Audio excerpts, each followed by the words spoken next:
नमस्कार, जय हिंद। स्वागत है आप लोग का मेरे यूट्यूब चैनल गोपाल पीडिया पे। तो आज 27 फरवरी है और आज हम इतिहास के बारे में पढ़ेंगे, आज के इतिहास के बारे में। तो आज हम जो है नानाजी देशमुख के बारे में पढ़ेंगे कि उनका क्या योगदान भारतीय पॉलिटिक्स में रहा। उसके अलावे जो है आज वुमेन फ्रेंचाइज के बारे में बात करेंगे। महिलाओं को मताधिकार कौन कौन से राष्ट्र कब कब उसका क्या टाइमलाइन है उसके बारे में पढ़ेंगे। इसके अलावे जो है आज लोकसभा के पहले स्पीकर गणेश वासुदेव मावलंकर के बारे में पढ़ेंगे। उसके बाद गोधरा कांड, जो गोधरा कार्नेज हुआ था, उसके बारे में भी थोड़ा जानकारी आज प्राप्त करेंगे, क्योंकि आज ही के दिन वो भी हुआ था 2002 सन 2002 में। उसके अलावा जो है यूनाइटेड स्टेट्स में प्रेसिडेंट का जो टाइम लिमिट है, पीरियड, टाइम लिमिट नहीं पीरियड, उसको आज ही के दिन रिस्ट्रिक्ट किया गया था, उसके बारे में भी जानेंगे। आज जो है ब्रिटिश लेबर पार्टी का स्थापना हुआ था, उसके बारे में जानेंगे रे। आज ही के दिन जो स्वतंत्रता सेनानी चंद्रशेखर आज़ाद की मृत्यु हो गई थी, शहादत हुआ था, उसके बारे में जानेंगे। तो आज इन सब चीज़ों के बारे में जानकारी प्राप्त करेंगे। तो शुरू करते हैं आज का सेशन। आज के सेशन में जो सबसे पहले है, आज के दिन को यानी 27 फरवरी को वर्ल्ड एनजीओ डे मनाया जाता है। एनजीओ का मतलब होता है नॉन गवर्नमेंट ऑर्गेनाइजेशन, यानी गैर सरकारी संगठन।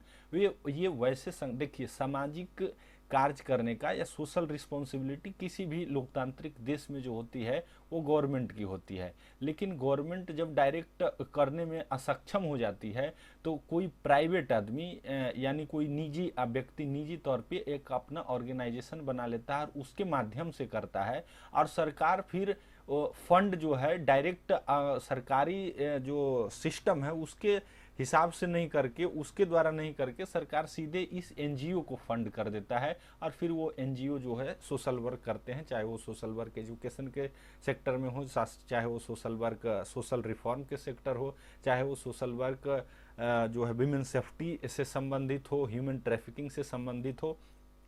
इसका अगर उदाहरण भारत में देखना चाहिएगा तो एक व्यक्ति का नाम है, जिनका नाम है कैलाश सत्यार्थी। इनके द्वारा एक एनजीओ चलाया जाता है बचपन बचाओ आंदोलन। इसके तहत जो ट्रैफिक्ड लड़कियां हैं, जिनका की जो है एक देश भारत से किसी और देशों में उनका जो है इलीगल तरीके से ट्रांसपोर्टेशन कर दिया गया, कारण कोई भी हो, उसमें बहुत सारे कारण होते हैं। उन सबों लड़कियों को इस जो बचपन बचाओ एनजीओ है उसका काम है उसको रिकवर करना, उसको ट्रेस करना और उसके बाद उसको संस्था में ला करके फिर से रिहेबिलिटेट करना और उसको फिर से वापस जो है एक नई दुनिया प्रोवाइड करना। इसी कारण से कैलाश सत्यार्थी को नोबेल पीस प्राइज भी दिया गया था। तो इसलिए जो है एनजीओ के कंट्रीब्यूशन को ध्यान में रखते हुए, उनके कंट्रीब्यूशन को रिकॉग्नाइज करते हुए विश्व गैर सरकारी संगठन दिवस मनाया जाता है। To recognise, celebrate and honour all non governmental and non profit organisation. इसको जो होता है ना, ये जो एनजीओज होते हैं नॉन गैर प्रॉफिट, मतलब ये ऐसा संगठन है जो प्रॉफिट के लिए कमाने के लिए नहीं बना हुआ होता है। हालांकि इसमें भी बहुत सारे जो है अभी आपको मिल जाएंगे कि जो एनजीओ बना करके वो फंड का गबन किसी तरह से करते हैं, इम्बेजलमेंट ऑफ फंड करते हैं। बहुत सारे एनजीओ फेक एनजीओ हैं, सरकार उसको जो है गलत तरीके से इस्तेमाल करती है सरकारी फंड को डाइवर्ट करने के लिए। ये सब भी होते रहता है। आज का पहला जो है वो है, आज ही के दिन भारत के पहले लोकसभा स्पीकर गणेश वासुदेव मावलंकर का 27 फरवरी 1956 को निधन हो गया था। ये इनका जन्म 27 नवंबर 1888 ईस्वी को महाराष्ट्र में हुआ था, तत्कालीन महाराष्ट्र में। बाद में उस समय तो गुजरात और महाराष्ट्र दोनों एक ही था। बाद 60 में जैसा कि आप जानते हैं 1960 में शाह कमीशन के अनुशंसा पे बॉम्बे प्रेसिडेंसी को गुजरात और महाराष्ट्र में डिवाइड कर दिया गया था। तो ये तत्कालीन महाराष्ट्र में इनका जन्म हुआ था और वो महाराष्ट्र में ही इनका जब तक के जीबी मावलंकर स्पीकर थे, स्पीकर रहने के दौरान ही इनकी मृत्यु हो गई थी। जैसा कि आपको पता है कि भारत में पहला लोकसभा चुनाव 1951 1952 में हुआ था। उसी में जो है ये भारत के पहले स्पीकर, लोकसभा का जो सेशन होता है, उस सेशन की जो अध्यक्षता करता है उसी को कहते हैं स्पीकर। अध्यक्ष नहीं, जैसे राज्यसभा में उसको चेयरमैन कहते हैं, अध्यक्ष कहते हैं, जो कि उपराष्ट्रपति होते हैं, उसी तरह से लोकसभा में जो अध्यक्षता करता है उसको स्पीकर कहते हैं। स्पीकर के अलावा एक और टर्म आता है लोकसभा में, प्रोटेम स्पीकर। प्रोटेम स्पीकर कहा जाता है किसको, कि जैसे कोई लोकसभा चुनाव हुआ तो लोकसभा चुनाव के दौरान भी लोकसभा तो सेशन में नहीं रहता है, लेकिन लोकसभा तो एग्जिस्ट करता है और उस समय कोई ना कोई स्पीकर होते हैं। तो जो लोकसभा का स्पीकर पहले से है उसका कार्यकाल उस दिन खत्म हो जाता है जिस दिन लोकसभा में बहुमत पा करके कोई दूसरी पार्टी सरकार बनाती है। और वो पार्टी जो नया सरकार बनाने जा रही है, वो पहले दिन जब लोकसभा में उसका सेशन होता है तो उसकी अध्यक्षता जो उस दिन सदन में सबसे वरिष्ठ सांसद होते हैं उनके द्वारा किया जाता है। और उसी सांसद को कहा जाता है क्या, PP, pro tem speaker, sorry PS, pro tem speaker उसको कहा जाता है। और प्रोटेम स्पीकर ही फिर संसद के यानी पार्लियामेंट जो लोकसभा है उसके नए स्पीकर की, उन्हीं की अध्यक्षता में नियुक्ति की जाती है। फिर स्पीकर जो है जनरल काम करते हैं। महाराष्ट्र से आने वाले थे, इनको जो है उपनाम दादा साहेब उपनाम से जाना जाता है। फिल्म जगत में दादा साहेब के उपनाम से भूंडीराज गोविंद फाल्के को जाना जाता है, जिनके नाम पे दादा साहेब फाल्के पुरस्कार भी दिया जाता है। तो पहले जो स्पीकर थे ये जीवी मावलंकर, और भारत में पहली महिला स्पीकर थी वो बिहार की थी श्रीमती मीरा कुमार। इसके अलावा आज ही के दिन 2010 में यानी 27 फरवरी 2010 में आरएसएस यानी राष्ट्रीय स्वयंसेवक संघ के एक संस्थापक सदस्य तो नहीं, लेकिन जैसा कि आपको पता है आरएसएस का स्थापना 1925 में हुआ था। इसका हेडक्वार्टर नागपुर में है। के हेडगवार इसके संस्थापक थे, इन्हीं के अगुवाई में इसका स्थापना हुआ था। इसका हेडक्वार्टर कहाँ है, नागपुर में। तो उसी के जो है ये एक 1930 से मेंबर बन गए थे आरएसएस के, और आरंभिक सदस्यों में इनकी काफ़ी महत्वपूर्ण भूमिका थी। उसके अलावा बड़े समाज सेवक के तौर पे इनको देखा गया है। इनको प्यार से लोग नानाजी देशमुख के नाम से जानते थे, हालांकि इनका जो ओरिजिनल नाम था चंडिका दास अमृतराव देशमुख इनका ओरिजिनल नाम था। इनका जन्मभूमि भी जो है महाराष्ट्र है, लेकिन इसका कर्म भूमि जो है मेनली नॉर्दर्न इलाका रहा, भारत का उत्तरी प्रदेश रहा, जिसमें कि उत्तर प्रदेश, राजस्थान, मध्य प्रदेश, इन सब इलाकों में इनका ज़्यादातर काम रहा। और ये जो है आरएसएस की ओर से नियुक्त होकर के, आरएसएस जो ग्रास रूट लेवल पे काम करती है, उनके आरएसएस के उन प्रयासों में इनका काफ़ी योगदान रहा। नानाजी देशमुख जो है बाल गंगाधर तिलक के विचारधारा से काफ़ी प्रेरित थे, और उसके बाद ये गांधी जी के कांटेक्ट में भी आए। 1930 में इन्होंने आरएसएस को ज्वाइन किया। जब भारत में पहली बार, आपको पता है इंदिरा गांधी का जब इमरजेंसी लगाया गया था और 77 में ख़त्म हुआ था, और उसी 77 में लोकसभा चुनाव हुआ था, तो भारत में पहली बार जनता पार्टी की सरकार बनी। और इस जनता पार्टी की सरकार में नानाजी देशमुख को जो है मंत्री बनने के लिए आमंत्रित किया गया था, लेकिन नानाजी देशमुख ने मंत्री पद को ठुकरा दिया और इन्होंने सामाजिक कार्य, सोशल वर्क को ही अपना पहला गोल माना और आजीवन ये सोशल वर्क ही करते रहे।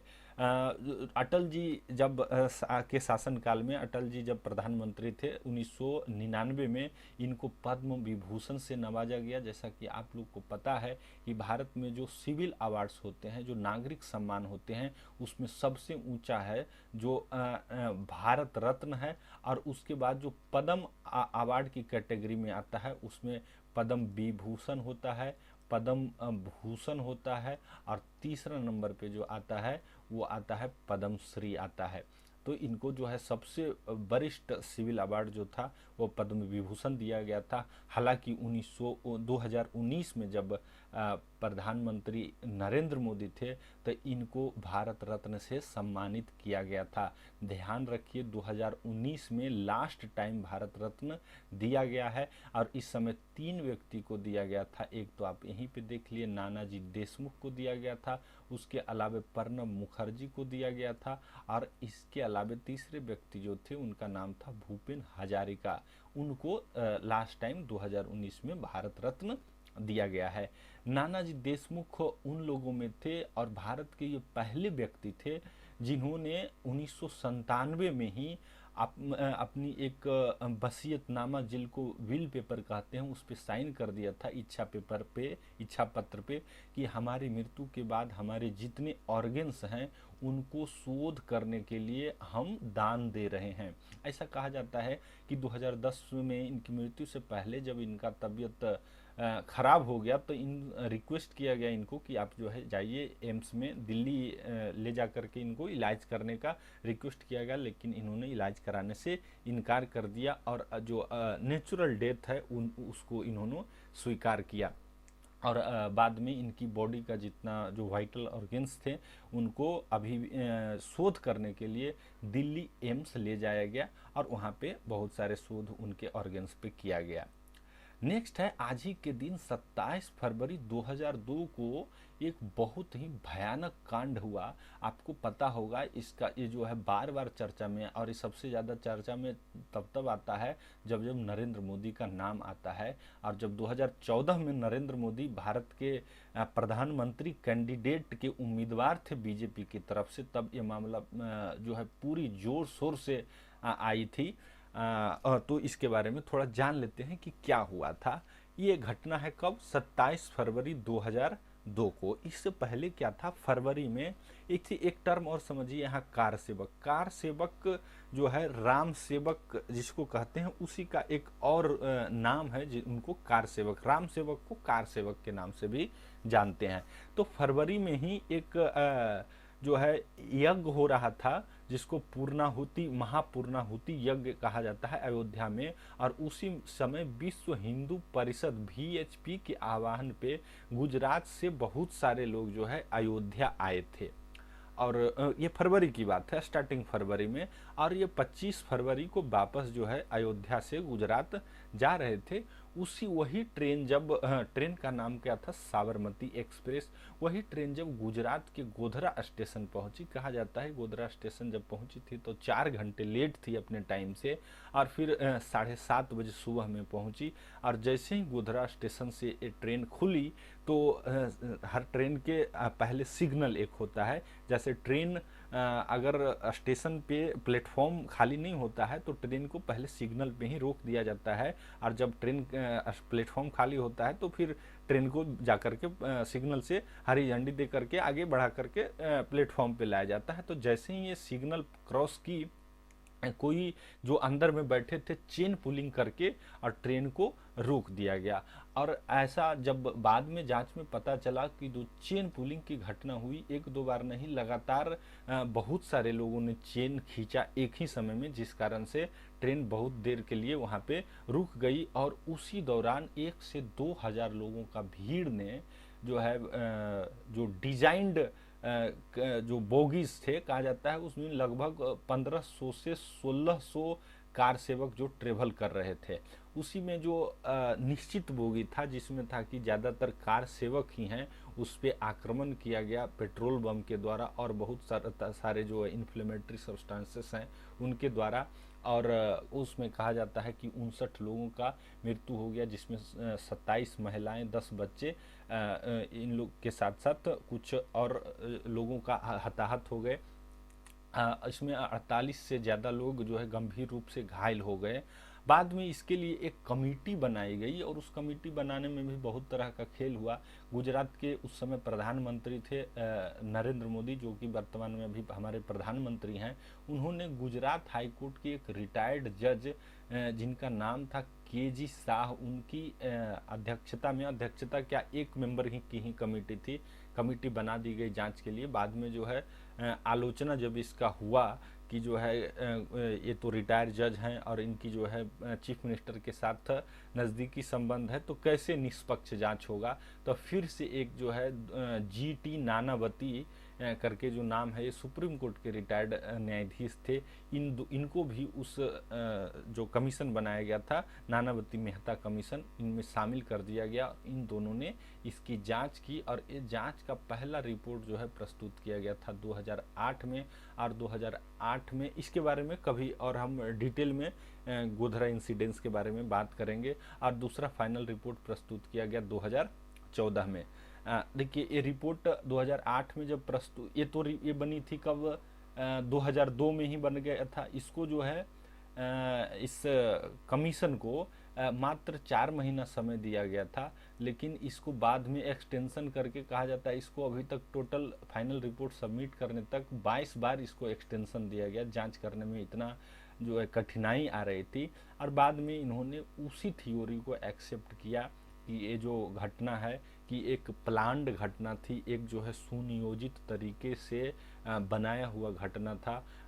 और इसमें जो है घटना से पहले 140 लीटर कहा जाता है पेट्रोल खरीदा गया, और जहाँ पे निर्धारित जगह था वहीं पे उस पेट्रोल को स्टोर किया गया और वहीं पे ट्रेन रोका गया और सुनियोजित तरीके से इस घटना को अंजाम दिया गया। बाद में इसमें कोर्ट में केस चला, उसके बाद बहुत सारे लोगों को इसमें फांसी और आजीवन कारावास का सजा भी दिया गया। देखिए और इस पे पॉलिटिक्स किस तरह से होता है। 2002 में अटल जी का शासन था और आपको पता होगा 2004 में अटल जी का सरकार गया, और उसके बाद यूपीए यानी यूनाइटेड प्रोग्रेसिव अलायंस, जिसमें कांग्रेस लीड में थी, मनमोहन सिंह प्रधानमंत्री थे और उसी समय लालू यादव रेल मंत्री बने।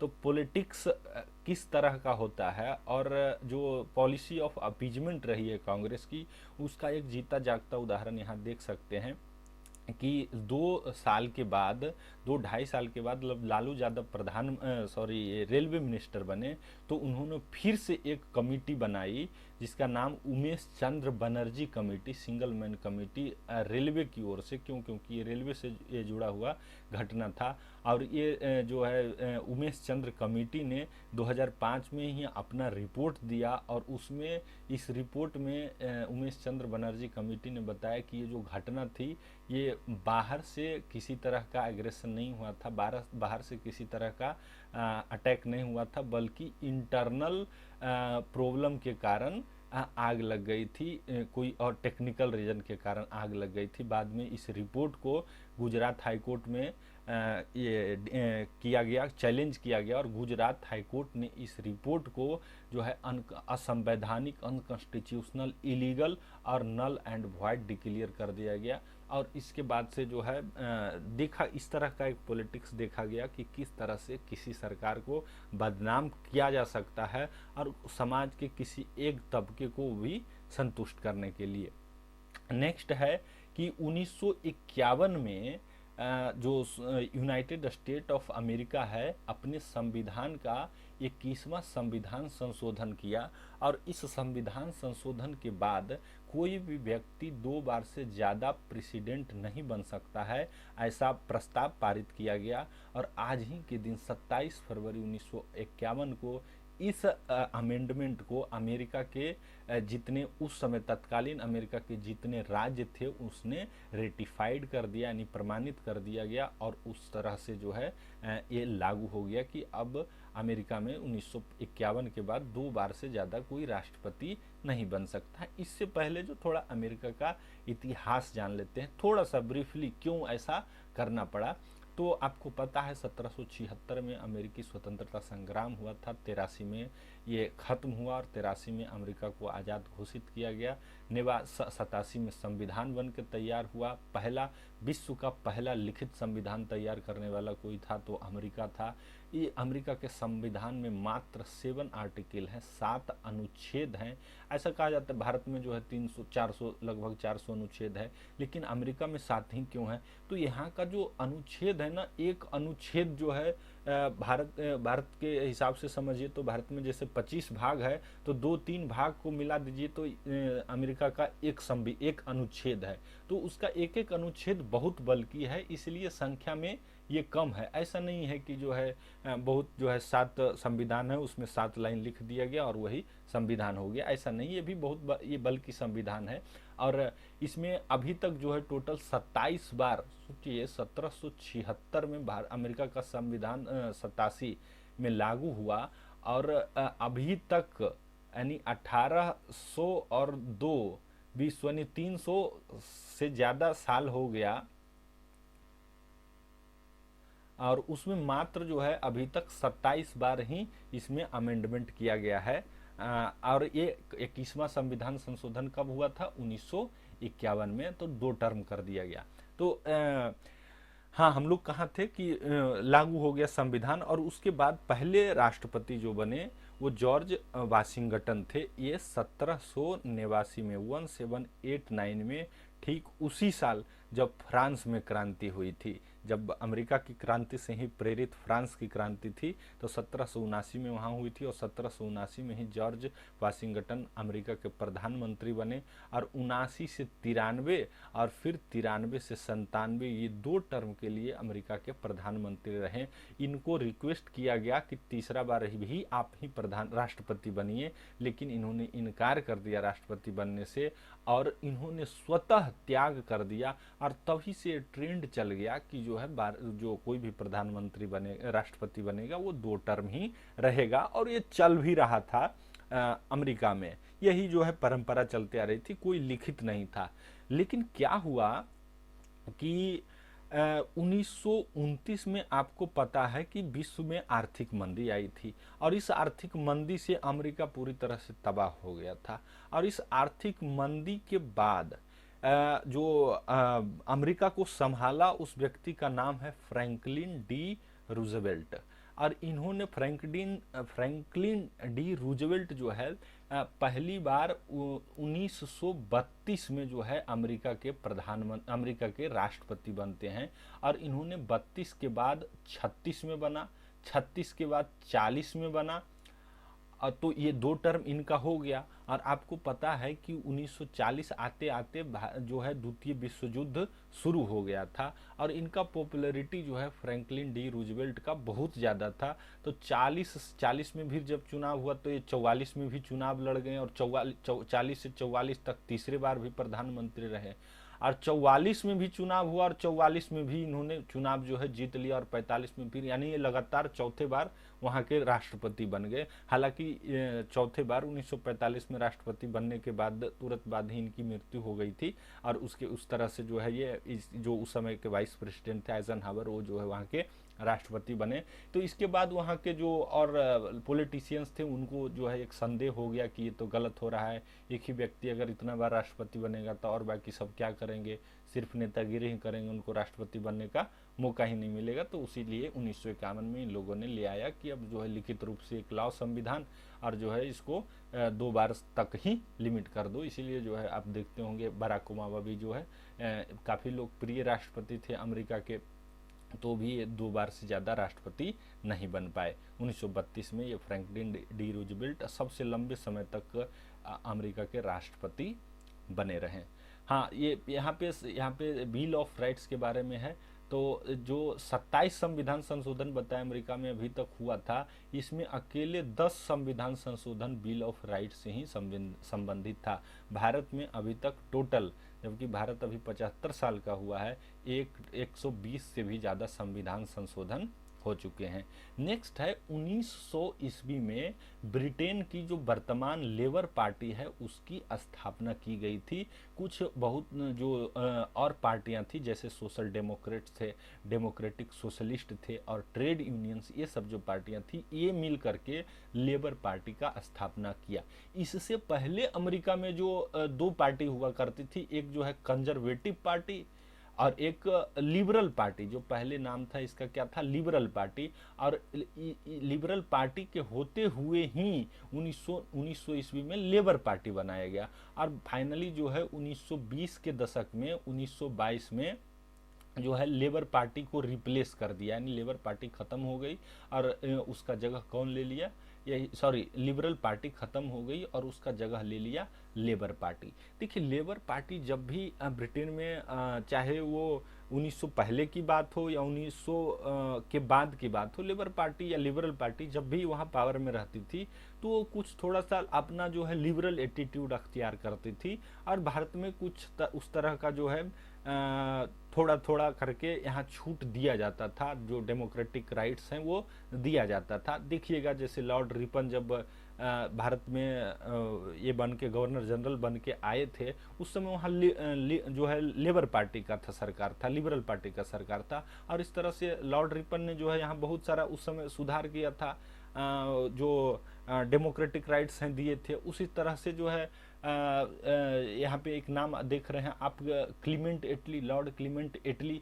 ये जब 1945 में चुनाव हुआ था तो 1945 से पहले वहाँ कंजर्वेटिव पार्टी से वहाँ के प्रधानमंत्री थे विंस्टन चर्चिल। आपको पता है ये कितना क्रूर आदमी था, जो है भारत को आज़ादी नहीं देने पे ये तुला हुआ था। अगर कोई लेबर पार्टी की वहाँ सरकार उस समय होती तो ऐसा मतलब लोग अनुमान लगाते हैं कि तो द्वितीय विश्व युद्ध के समय ही भारत को इस तरह का जो है छूट दे दिया जाता, और न्यूजीलैंड और जो ऑस्ट्रेलिया है उसके जैसा डोमिनियन स्टेटस द्वितीय विश्व युद्ध के स्टार्टिंग में ही दे दिया जाता, क्योंकि उसी समय से कांग्रेस मांग कर रही थी।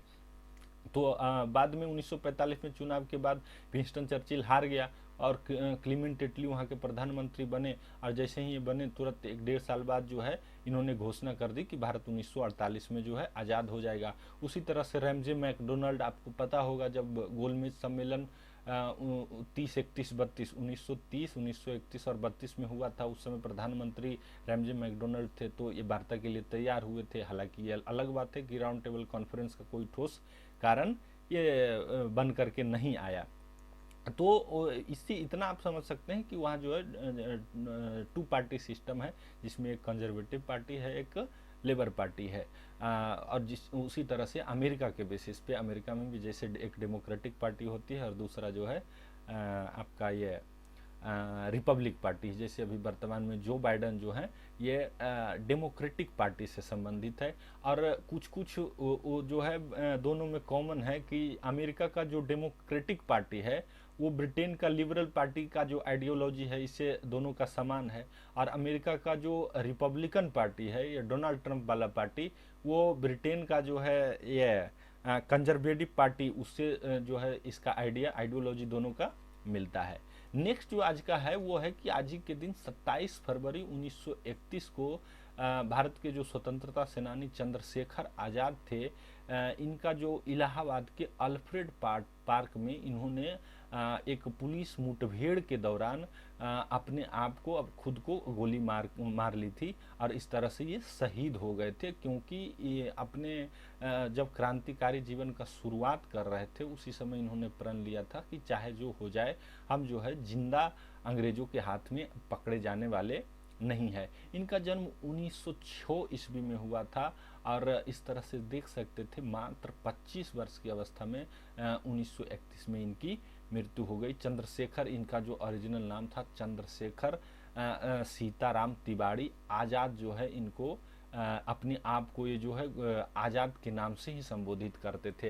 ये इनका जो है पहली बार जो इनको आज़ाद चंद्रशेखर आज़ाद को पहली बार जो अरेस्ट किया गया था, जालियांवाला बाग जो हत्याकांड 1919 में हुई थी, उसके बाद पूरा देश बौखला गया था। इस समय वो ये जो है कॉलेज में पढ़ रहे थे, और देख सकते हैं मात्र 14 साल के, इनकी उम्र 14 साल रही होगी उस समय, और इन्होंने उस दौरान इनको पहली बार अंग्रेजी सरकार के द्वारा गिरफ्तार किया गया। और इसकी घटना का जिक्र जवाहरलाल नेहरू ने अपने पुस्तक में किया है कि एक बच्चा जो जिसका की उम्र 14 से 15 साल रहा होगा, उसको अंग्रेजों ने गिरफ्तार किया और इनको 15 कोड़ा मारने के, 15 बेंत मारने का जो है सज़ा सुनाया। बाद में इनको जो है नंगा कर दिया गया, इनका कपड़ा उतार लिया गया, उसके बाद एक लकड़ी से बांध दिया गया और इसके बाद बेंत मारा गया। और जैसे जितना बार इनको बेंत मारा गया, हर बार ये भारत माता की जय बोलते थे। और बेंत जो है उसका चोट इतना अत्यधिक होता था कि हर बार जो है चमड़ी को उधेड़ लेता था, लेकिन इस व्यक्ति ने हर बार जो है चोट लगने के बावजूद उसको सहते हुए भारत माता की जय, भारत माता की जय। तो इस तरह का करेज था उस उम्र में, जो 15 साल की उम्र में, जो कि अभी तक जो हम लोग कहते हैं कि वो बाल अवस्था है, लेकिन इनमें उस समय ही उतने अल्प आयु में ही उस लेवल की मैच्योरिटी आ गई थी। उसके बाद ये फुल टाइम जो है अपना रिवॉल्यूशन में, जो आंदोलन में कूद पड़े, कब? जब 1920 में गांधी जी के द्वारा जो है नॉन कोऑपरेशन मूवमेंट, असहयोग आंदोलन शुरू किया गया, तब इन लोगों ने अपना कॉलेज छोड़ दिया। और इन लोगों ही नहीं, इनके साथ जितने भी क्रांतिकारी, आगे चल के देखिएगा, भगत सिंह चाहे हो, राजगुरु हो, सुखदेव हो, ठाकुर रोशन सिंह हो, राजेंद्र लाहिड़ी हो, इशफाक बिस्मिल्लाह खान हो, तो इन सबों ने जो है, और क्योंकि गांधी जी का आह्वान ही था कि जो है आप कॉलेज छोड़ दीजिए, सरकारी नौकरी छोड़ दीजिए, जो वकालत कर रहे हैं अपना प्रोफेशन छोड़ दीजिए और असहयोग कीजिए जो अंग्रेजों सरकार के साथ, ताकि वो जो है जल्दी से जल्दी भारत को आज़ाद कर दें। और आज़ादी शुरू करने से पहले गांधी जी ने आश्वस्त भी किया था कि अभी से 1 साल के अंत तक जो है, हम 1 साल होते होते भारत को आज़ाद कर लेंगे। और ये सब देख करके सारे लोग इस आंदोलन में कूद पड़े। लेकिन जैसा कि आपको पता है, 1922 में इस आंदोलन को चौरा चौरी के बाद गांधी जी ने वापस ले लिया। अब जब गांधी जी ने वापस ले लिया, तो ये सब जो अपना छात्र अपना कॉलेज छोड़ दिए थे, वापस तो इनको कॉलेज में एडमिशन लेना नहीं था, और कॉलेज एक्सेप्ट भी नहीं करता। ये लोग अपना जो है जो रिवॉल्यूशनरी आइडियाज़ जो हैं, जो क्रांतिकारी विचार के तहत जो है आ गए, और इन्होंने जो है अपने अपने तरीके से आज़ादी फिर लेने का प्रयत्न करने लगा।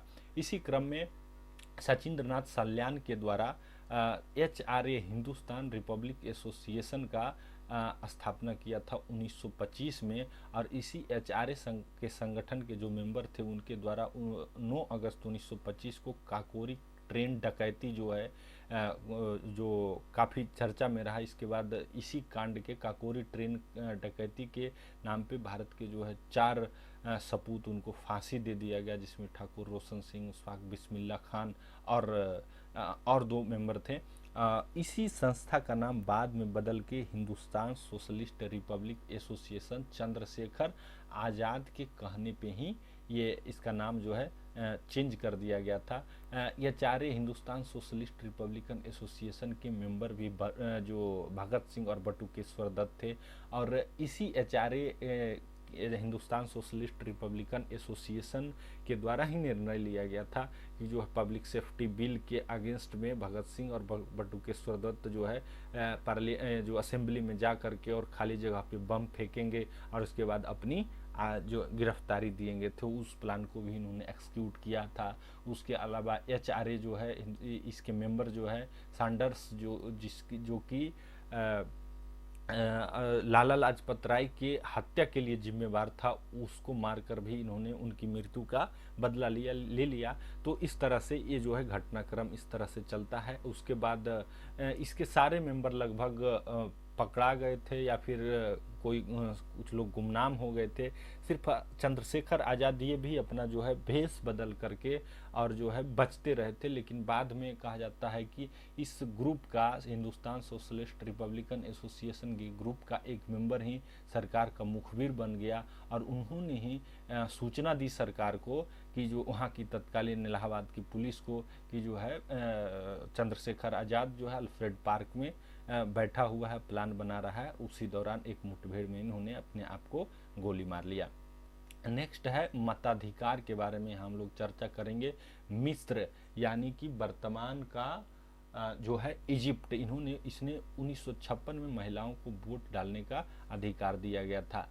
देखिए, पहले तो राजतंत्र था। राजतंत्र में तो वोटिंग जैसा कुछ व्यवस्था थी ही नहीं, जो एक परिवार शासन करता था। उसके बाद सबसे पहले लोकतांत्रिक व्यवस्था का शुरुआत हुआ इंग्लैंड में, और वहाँ से तो फिर धीरे धीरे पहले पुरुषों को वोट देने का अधिकार मिला। पुरुषों में भी पहले जिनके पास ज़्यादा पढ़े लिखे थे और जिनके पास ज़्यादा संपत्ति थी, सिर्फ उनको वोट देने का अधिकार मिला। उसके बाद धीरे धीरे और ये जो एरिया है उसको एक्सपेंड किया गया, फिर सारे पुरुषों को दे दिया गया। उसके बाद फिर धीरे धीरे महिलाओं को भी ये 19वीं शताब्दी के मध्य से शुरुआत हुआ। और पहला कंट्री जो वुमेन को पहली बार अस्थायी तौर पे वोटिंग राइट दिया, वो था अमेरिका का एक प्रांत जिसका नाम है न्यू जर्सी। हालांकि ये 1776 में दिया था, हालांकि बाद में इसने डिसकंटिन्यू कर दिया।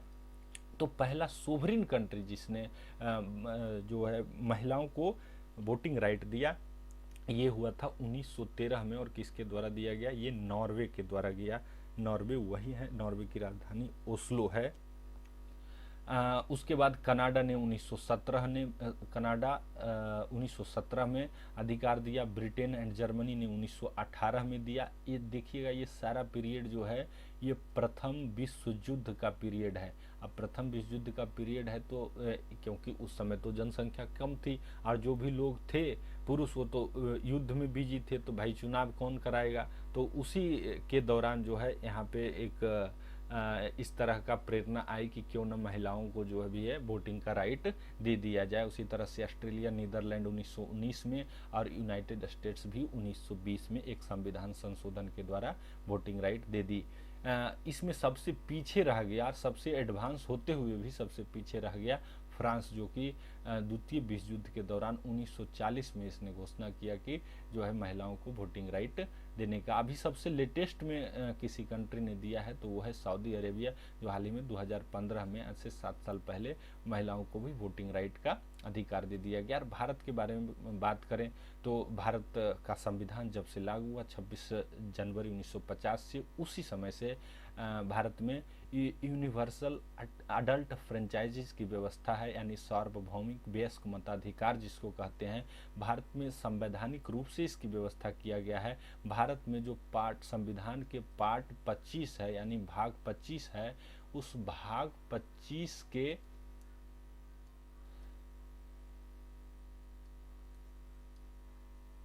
भारत का संविधान का जो भाग 15 है, पार्ट 15 है, उसमें जो व्यवस्था है इलेक्शन कमीशन का, यानी निर्वाचन आयोग का, इसमें जो है अनुच्छेद 324 में व्यवस्था है। उसी तरह से अनुच्छेद 325 में जो है ऐसा व्यवस्था किया गया है कि हर बार जो मतदाता लिस्ट जिसको कहते हैं, वोटर लिस्ट, उसकी व्यवस्था की गई है कि हर चुनाव में जो है चुनाव से पहले जो एलिजिबल वोटर्स हैं उनका एक लिस्ट बनाया जाएगा। और इस लिस्ट बनाने के क्रम में किसी भी व्यक्ति से जाति, धर्म, लिंग, रेस के आधार पे जो है ये डिस्क्रिमिनेशन, विभेदन नहीं किया जा सकता है। उसी तरह से आर्टिकल 326 में जो व्यवस्था है एडल्ट फ्रेंचाइजीज बेस्ड मताधिकार का, यानी कोई भी व्यक्ति, जब संविधान लागू हुआ था ना 1950 में, तो उस समय वयस्क मताधिकार का जो एज था 21 वर्ष था।